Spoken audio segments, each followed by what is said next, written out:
तो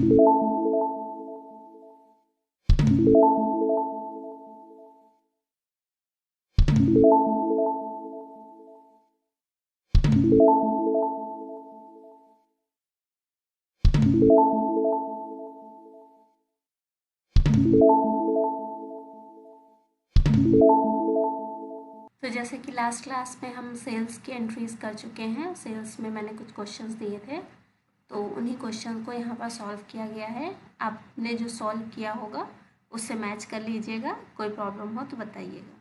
okay, I think ये सारे क्वेश्चन आपको ईजी होंगे, आपने कर लिए होंगे। देख लीजिए, स्क्रीनशॉट ले लीजिए, मैच कर लीजिएगा आराम से। नेक्स्ट हम पढ़ने जा रहे हैं एक्सपेंस की कुछ एंट्रीज, ठीक है, जिसमें है salary paid 15,000 rupees, commission paid 1,000 rupees, paid wages 2,000 rupees, paid electricity charge 5,000 rupees. ये हमारे क्वेश्चंस हैं, ठीक है। अब सैलरी पेड मतलब हमारी कंपनी है और वहाँ पर एम्प्लॉयज़ काम करते हैं, जो वो सर्विसेज देते हैं उसके बदले में हम उनको पेमेंट करते हैं।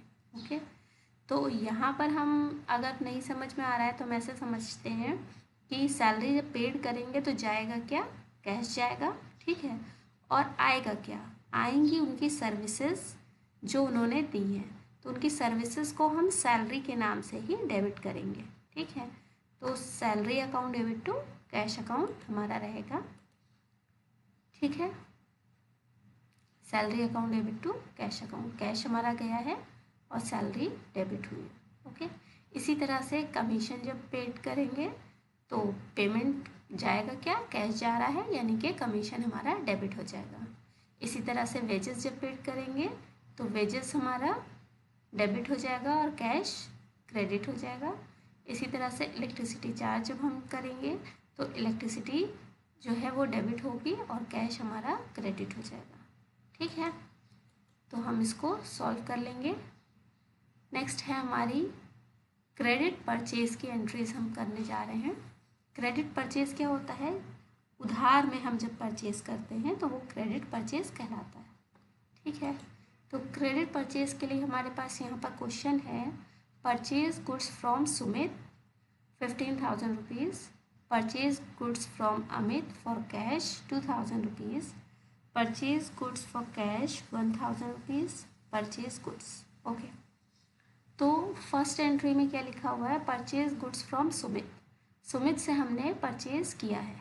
अब यहाँ पर सुमित का जो नाम है यही हमें बता रहा है कि यहाँ पर ये जो एंट्री है वो उधार की है, ठीक है।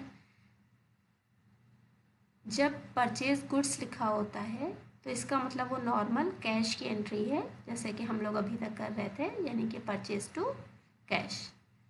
इसी तरह से जब लिखा होता है परचेज गुड्स फॉर कैश, यानी कि हमने गुड्स ख़रीदा है कैश में, तो ये भी हमारी नॉर्मल एंट्री रहेगी, परचेज गुड्स टू कैश, यानी कि purchase account debit to cash account. Next हमारे पास है question, purchase goods from Amit for cash, ठीक है। तो यानी कि हमने अमित से माल ख़रीदा है लेकिन कैश में ख़रीदा है, तो ये एंट्री हमारी सारी नॉर्मल रहेंगी, यानी कि परचेज टू कैश की रहेंगी तीनों। अब इस एंट्री में क्या है, इस एंट्री में ना ही कैश लिखा हुआ है आगे और ना ही नाम हटा हुआ है, ठीक है, क्योंकि सिर्फ नाम है, ना कैश है और ना कुछ और है, तो हम इसको उधार की एंट्री मानते हैं। उधार की एंट्री से मतलब है कि हमने सामान परचेज किया है पर उसको पेमेंट नहीं दिया है, तो जिसको पेमेंट नहीं दिया है, सामान ले लिया है, तो उसका नाम हमें कहीं मेंशन करना होगा जिससे हमें याद रहे कि उसको हमें बाद में पेमेंट करना है, ठीक है।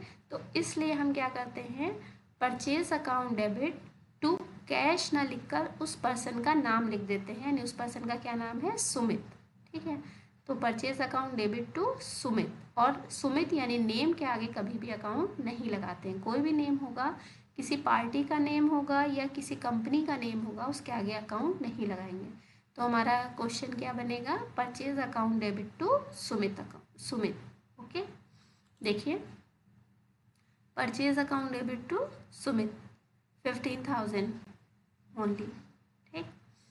और बाकी की ये, क्योंकि अभी मैंने बताया जैसे अमित फॉर कैश है, यानी अमित से ख़रीदा तो गया है लेकिन कैश में ख़रीदा है, तो जब हमने कैश दे दिया है तो फिर हमें नाम को याद रखने की या मेंशन करने की कोई ज़रूरत नहीं पड़ेगी।